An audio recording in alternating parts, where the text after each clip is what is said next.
అంతటా ఉన్నాడు లేడని మీరు అనగలరా?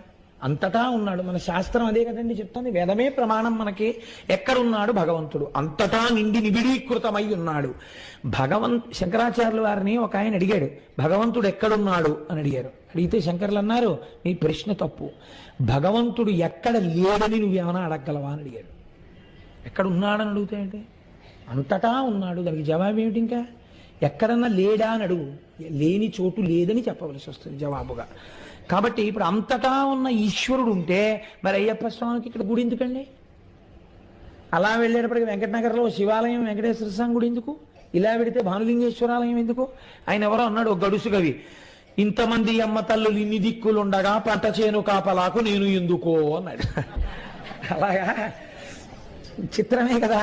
ఇన్ని దేవాలయాలు ఎందుకు మరి అన్ని చోట్ల ఈశ్వరుడు ఉంటే? అంటే వెలుతురు